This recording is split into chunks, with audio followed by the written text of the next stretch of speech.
naughty corner because I'm on my soapbox. 1 month ago, one of Australia's sporting legends died at a very young age.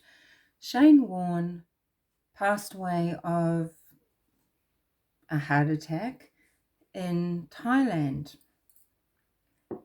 And recently, 2 or 3 days ago, he had a big send-off put on by this nation of Australia, fitting, I guess, to one of our sporting icons, to one of our legends, a young person at the time of his death, but he was quite a young person at the time when he was really making waves, really affecting the way people felt about being Australian and about supporting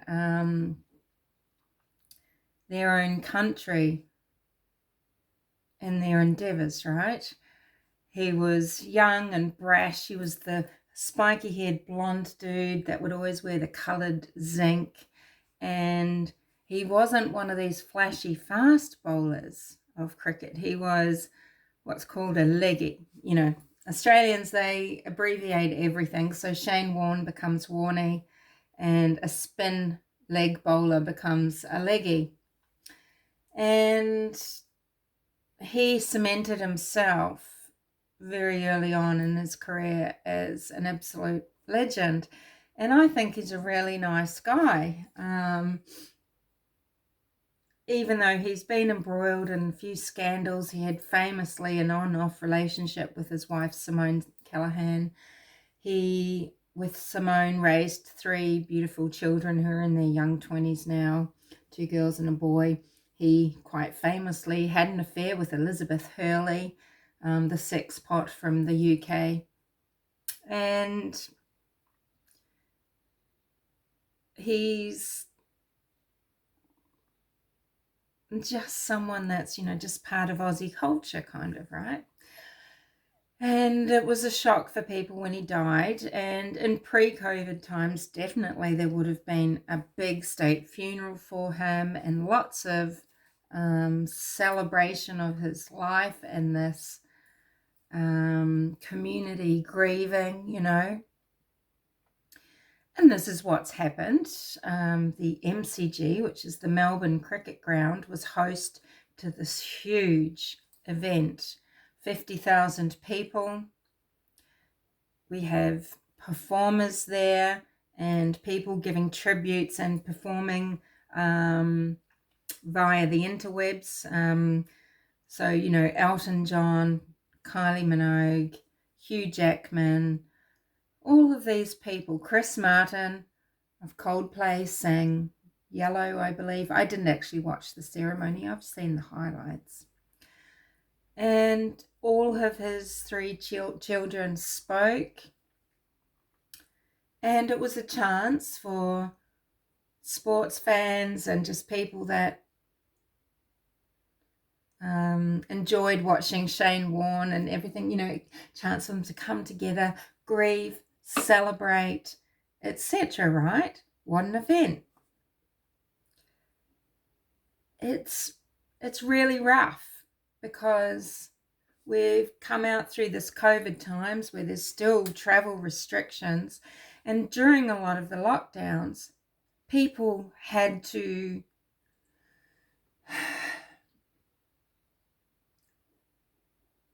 go through a lot when someone they loved died.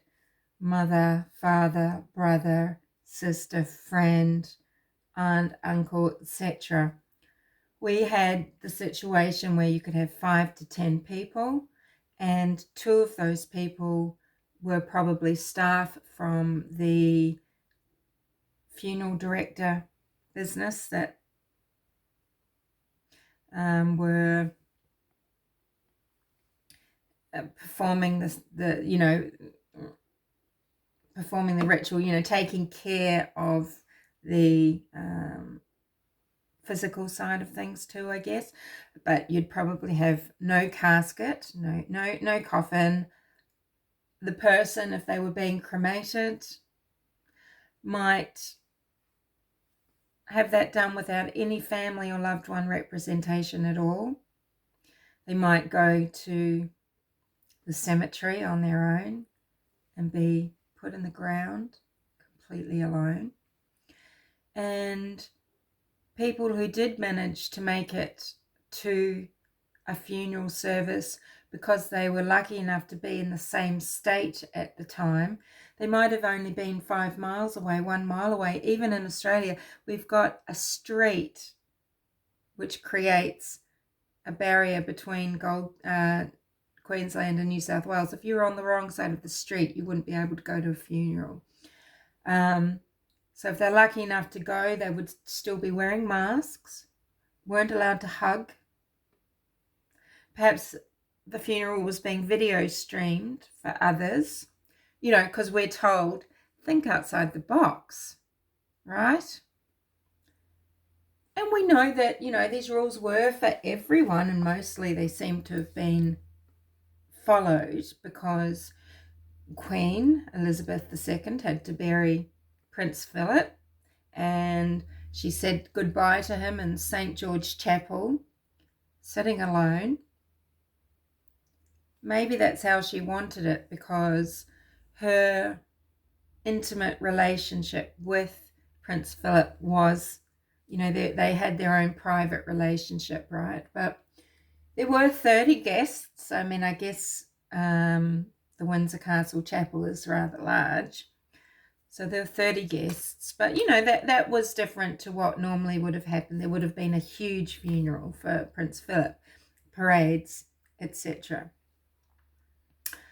But to come back into play with this huge send-off for Warnie, I'm not sure how I feel about it, because it's like flicking sand or embers into people's eyes, people who didn't get to have that. Now, maybe there'll be some that manage to take their grieving and roll it in with the grieving for Shane Warne and with this emotional event, so that they could sort of bring their emotion to the fore for their own family members or something. And maybe it actually was cathartic for some people to be able to take part in some sort of ceremony like this, and somehow in their mind maybe they felt like they were able to experience some sort of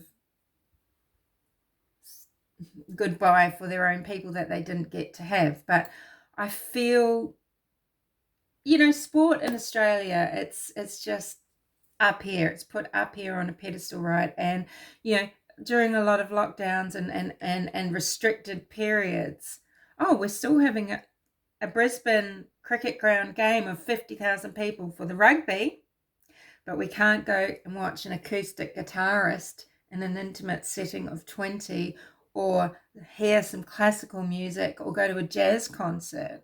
But the sport will go on. And then, of course, straight after that, we've got another wave of COVID.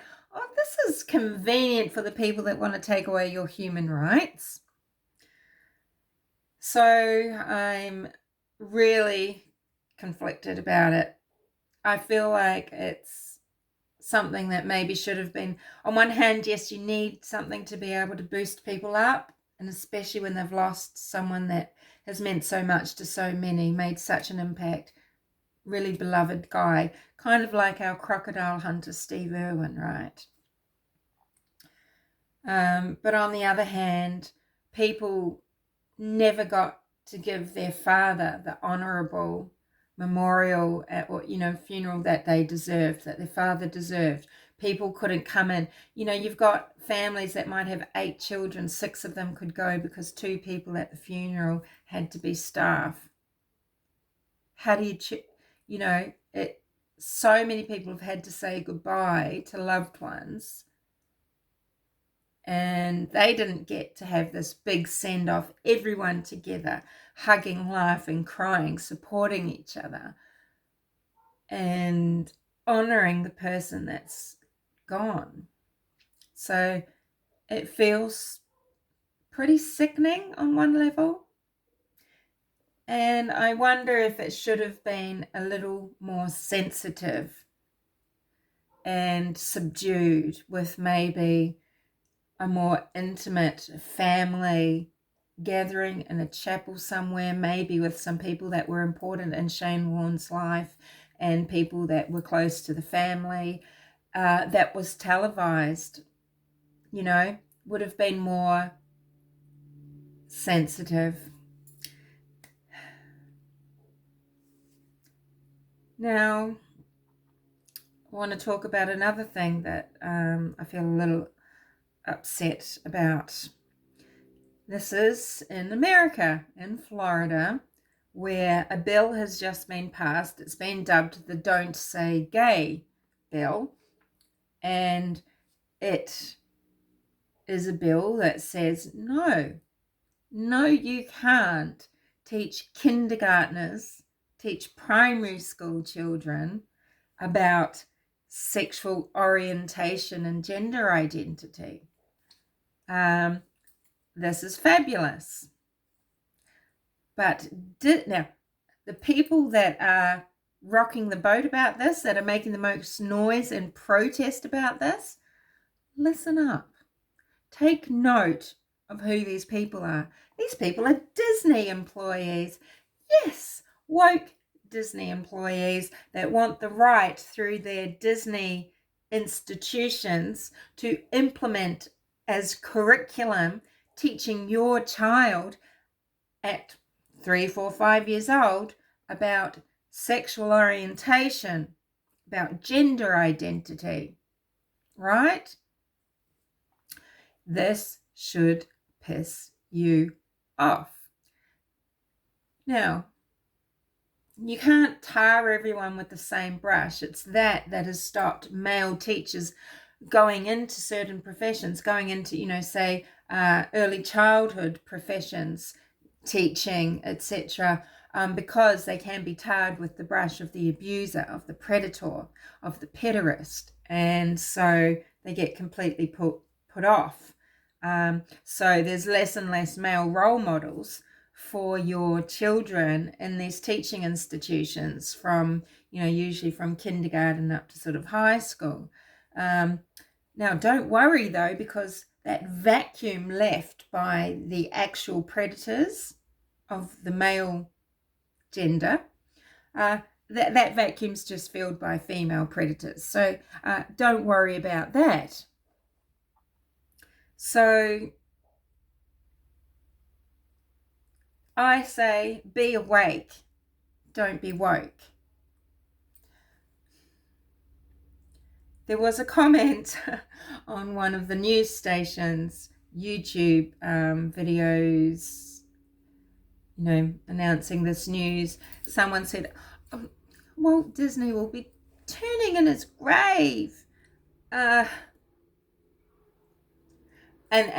the meaning was that they were supporting the abolishment of the bill, and that, he would be upset that children can't get educated in a specific way. Disney's body is rotating in orbit. His head is spinning in a cryogenic vat. Okay? And yeah, he probably is pissed that predatory, that an avenue of predatory nature is being closed off. Parents, teachers are there to educate your children, to build on, sure, morals, ethic, values that you have in your own home, but that is up to you. Your child having a spiritual life, having self-esteem, having an idea about their own morality, who they are, it's up to you to instill your values, what you want your child to value at home. And it's for teachers to, when they're young, to teach children how to socialize, how to share, how to interact, negotiate, to prepare them for school, and then, teach them to read and write, well, growing on what you teach them at home. I feel like children should be able to read and write before they're 5 years old. That's just me, 5 or 6. So they're there to, to teach them basic skills so the child can be ready vocationally and can further their education as an older child and an adult. That's what your teachers are there for. They're not there to corrupt your children, to predate on your children. But if you want to fight bills such as don't say gay, this is what you're saying yes to.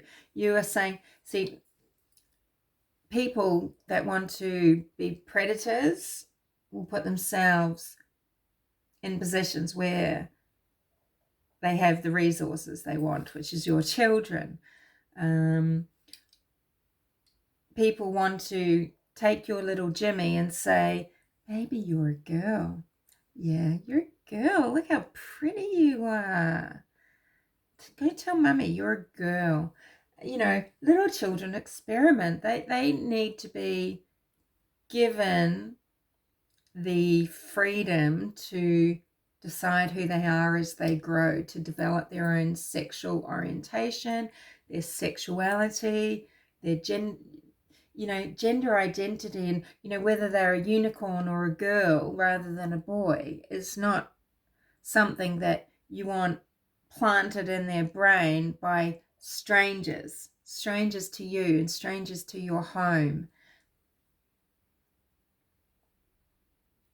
Teachers have been sacked for not calling a little girl him, for refusing to do that to a young child. They're standing up for the children more than the parents are. I was going to go on a big rant about this, but I'm just pulling it in.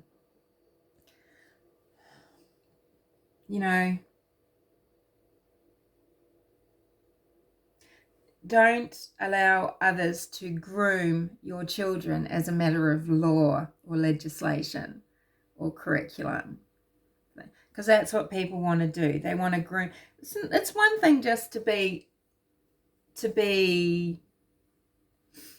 a safe place for a child to explore things as they grow. But what they want to do, what people want to do, these small factions, these loud squeaky wheels that get all the oil, what they want to do is make it so that children, before they hit puberty, can be pumped full of hormones, so their health can be ruined, their emotional state can be destroyed, their body's ruined, they want to plant confusion. They want to set them up for a lifetime of pain. Why? When you give hormones to someone that hasn't experienced puberty, number one, you make it near impossible for successful gender reassignment. A boy who hasn't been through puberty doesn't have enough tissue to make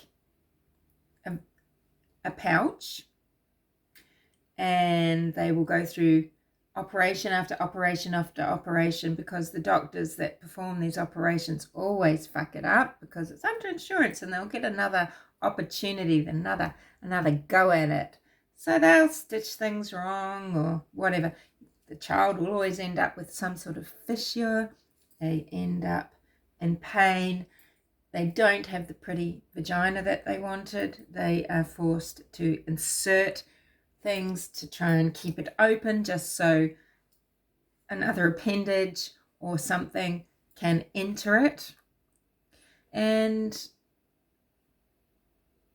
you can't go back. And same with a girl who hasn't gone through puberty, and these are very real, very dangerous things. The suicide rate is so high, and you need to be taking notice of who is around your children and what they're telling them. Don't just say, well, don't blindly trust. You need to know. You need to know what's happening. I'm not saying this very well because I actually recorded this before and then I decided that it was too over the top.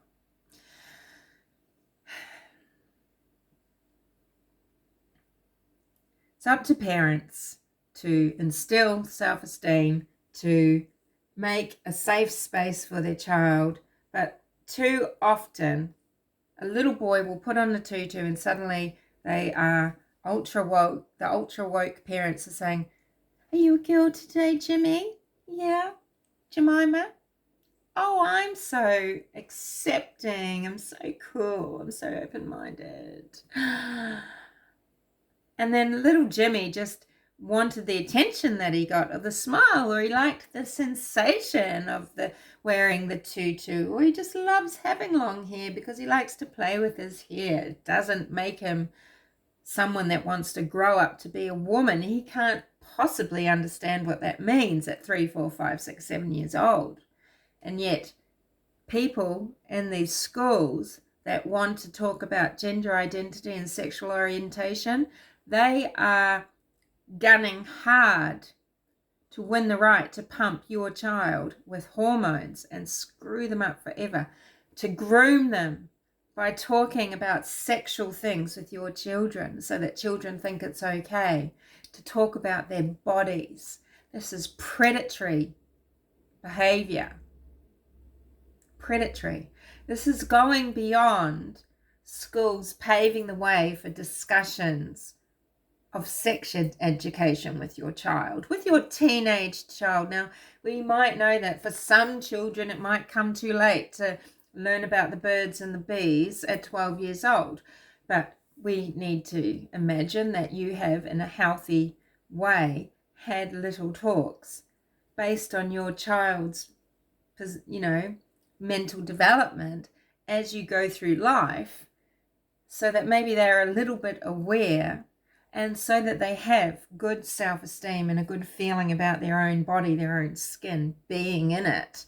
And then when schools have a little part of the curriculum that is sex education, part of maybe biology class,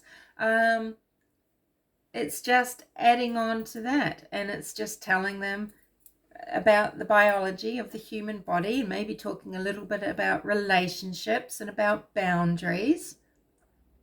But it should just all be adding on to what you've already taught your children at home.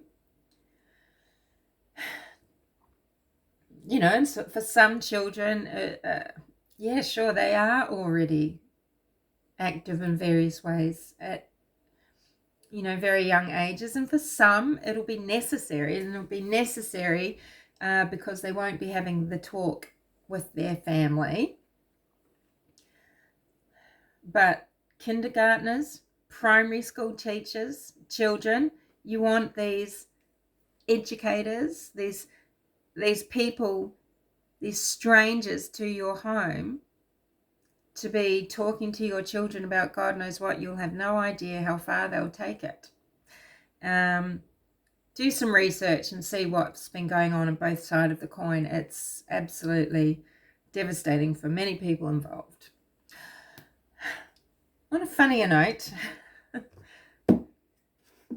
like my little pheasant feather I normally put in my hat. On a funnier note, I can't believe some certain words came out of my mouth, and to whom.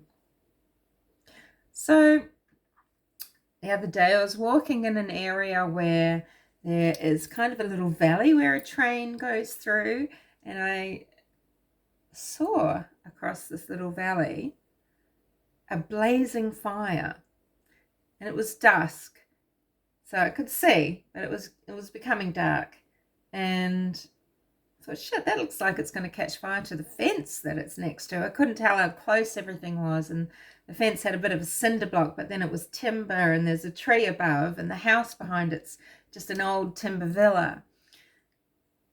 And then I see a man walking up to the fire. I think, oh, thank goodness, he's maybe going to throw something on it, a blanket, from the back of his ute or some water or something. And I could see it was a beer bottle, and he throws alcohol. It just looked like a little brown bottle, a little beer bottle. So he throws this on the fire, and the fire. Like, okay. So even though it's a valley, and he's across the way, I sort of call out, "What's going on? Are you putting out the fire?" And he just calls back, "It's clothes." Okay. And I'd seen he'd gotten out of this white ute. I didn't see where he went after that, because I got on the phone to 911. I didn't know what to do. I was thinking, do I ring local police? Maybe someone should check this out. I mean, things could go up here. But I called 911 and heaven forbid if anyone ever hears this call, because I'm like, now I'm not sure if I should be calling this. Oh, there is a fire, but I don't know. Maybe I shouldn't do this. And they were saying, no. And anyway, they just put me through to fire. I'm saying, I'm sorry I'm calling you. I'm not sure if this is right, but there is a fire at a dead-end street, and it's next to a timber fence, which is next to a timber house. And I explained where it was. I didn't know the street name. Explained where it was. And then I said, I watch way too much true crime, and who burns clothes? Serial killers burn clothes. I actually said that. Serial killers burn clothes. But I couldn't think why. I mean, why would this person respond to me? But anyway, I decided to walk around there. It's across the tracks. And I get there, I have a look, and there's some sort of orange fabric thing with strapping, and it's melting, and this fire is huge, but it's just burning this one thing. There was clearly accelerant put on it. And I'd looked at the ute. The ute was still parked there, so a utility vehicle that Americans would call a truck. And it's got the name of a particular company that goes to sites and gets rid of asbestos and cleans up after chemical spills and things like that. And I described this person to 911 as well. Height, weight, appearance, everything right. I thought, look, I said to them, I'm just going to describe what I saw so you've got it. And I'm walking back down the street, the fire, I can hear the sirens, and I can hear them. They are going through this rush hour traffic, and I looked a mess. I love a fiery. And I stopped the fire truck and I said, I called you. I'm sorry I did. It's some type of clothing. And I said the name of the company on the truck. It was the person that I saw who set it on fire. Anyway, thinking about it, it does piss me off, because this is a suburban neighborhood, suburban street. Now, sure, it was on, by the time I got around there, I could see it was about 4 foot away. I actually filmed it. It's 4 foot away from the fence, and 3 or 4 foot and a meter. And it's on a bit of tar seal. But this was a huge fire, and he's burning clothing. So it's PPE, clothing that he's probably used in his job cleaning up dangerous things. And then he's just burning it out on the street to get rid of it. Don't they have an incinerator at work? Is this what all these companies' workers do? Is just burn their clothing that might be drenched in dangerous chemicals, so dangerous that he can't just wash it and wear it again, or be covered in asbestos or something? Is this de rigueur for this company? Is this part of their, it's not part of the QSM. It's not the OH&S manual specification, is it?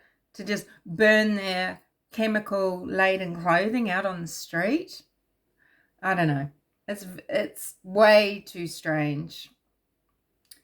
He shouldn't be doing that. They should be incinerating their clothing. They should be taking note of this? Does he do this out of convenience? Did he lay the tar seal purposefully? I don't know. But little things like this really get my goat. You know, he's not living out in the middle of nowhere.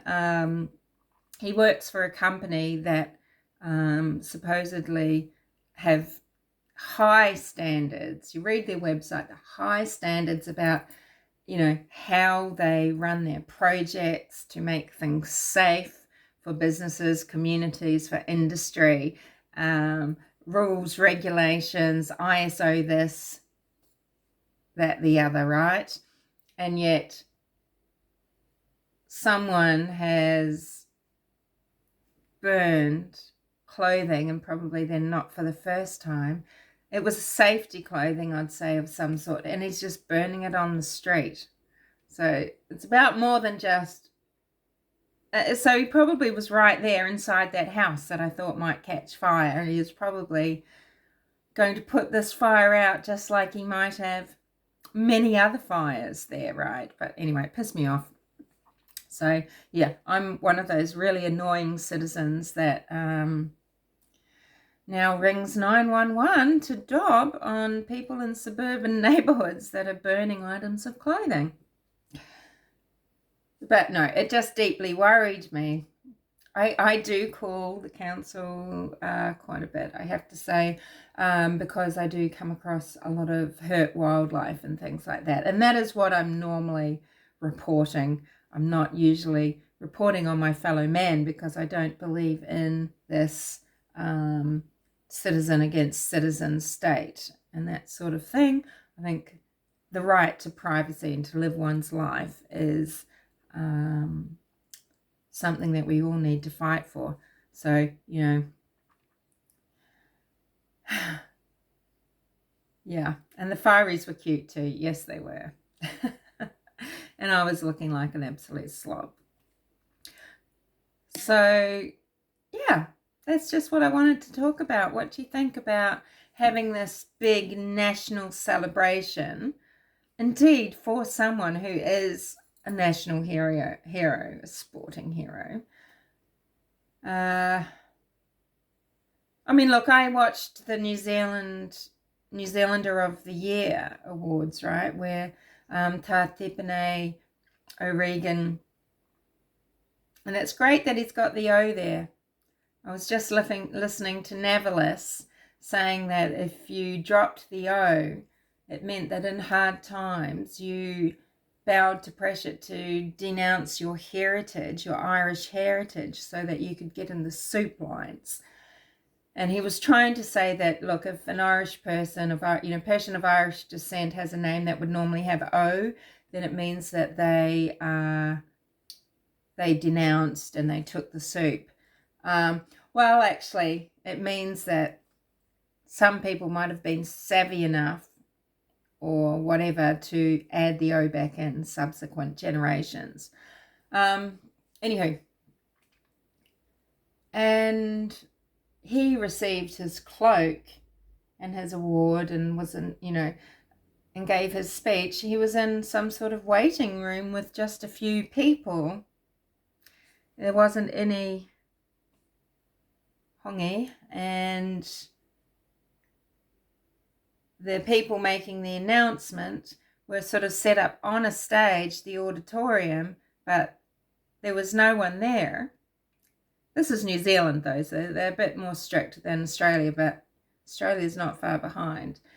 And the Prime Minister wasn't there in person, which might, you know, she would have been. In prior Australian of the Year ceremonies, there is a big ceremony outside of Parliament House, and lots of people, and everyone is actually there in person, all the nominees, the winner, etc. Thousands of people. And then, so, you know, Jacinda Ardern. Well, that's what happens in Australia, I mean, and no doubt it happens in New Zealand as well, usually.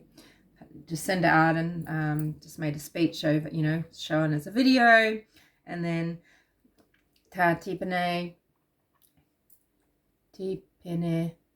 was, O'Regan was, yeah, in a room with just a few people, I think, close family and friends. Yeah, so sign of the times, but, you know, there's nothing is making sense in terms of fairness, in terms of the same rule for everybody, because 50,000 people together in a stadium and all these accolades and this,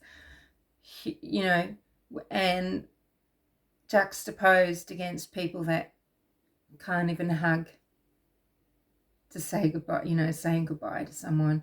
They can't be there when this person is dying. A lot of people died alone. They couldn't just cross a street or drive 10 miles or 100 miles or make an hour's flight to be with people, and family members, daughters, sons, not able to attend funerals. I did attend a funeral during a major lockdown because a dear friend of a husband, a dear friend of the husband of a friend died, and a lot of people couldn't make it to the funeral. At that time there was allowed 20, and this person would have had hundreds, his motorcycle friends, people from all around the world, from all around Australia, from this person's very full, interesting, outrageous life. And instead, because I lived locally and a lot of people couldn't come, there was room for me to go and pay my respects to someone I'd only met 3 or 4 times, but who had spoken so highly of his children and of people in his life, and some of these people weren't even able to be there. And this was videoed, and it was a Skype funeral. And it's just heartbreaking.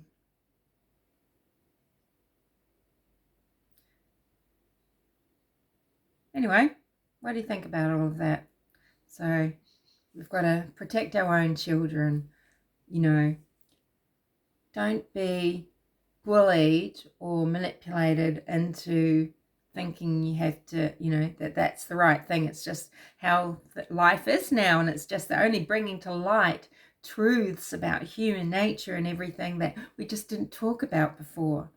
There is male and female, and I know that there are some complex things right in the middle there with intersex, with maybe CAIS, but as a general rule, one is more one or the other biologically. It's in your DNA, and it doesn't mean as a parent you can't be open-minded, loving, accepting, etc. Those are your choices, and that's how you can bring up your children. But you do not let these crusaders or these other damaged people or these predators make up your mind for you, or make sure that the law tells you just have no option but to let it happen. Unless you homeschool your children, you can't avoid it. To get in there and manipulate these children, to talk about, to have children, people want to be able to go in and talk about their genitals to your children. They want to go in and talk about their love of men as a man to your child, and your child just doesn't need to hear that. That person, we've got these pathetic woke SJWs now going into the teaching profession, and they're on YouTube saying, I can't wait to start teaching, but I have a big problem. Sorry, I'm kind of was being a little Nikki tutorials then. I have a big problem. I don't know. Do I say they can call me Miss or Mister? Would it be all right to do it 1 month on, 1 month off? I don't know. And they are seriously considering that. They are so selfish. They just want to go. It's all about them. Rather than, okay, well, I am a female adult human being. In my private life, I'm John. I want to be called John. I live as a man. But don't confuse these little children. Just go, it's not a big deal. Just say your name is Miss Such and Such. And that's it. You are there to teach. You're there to guide them. You're there to, help instill values and to help children socialize, and you're there to help them learn. You are there to acknowledge and notice children with problems and to make sure they receive the help that they need. You're not there to be the problem. You are not there to manipulate and create problems. Okay? Just keep it to yourself.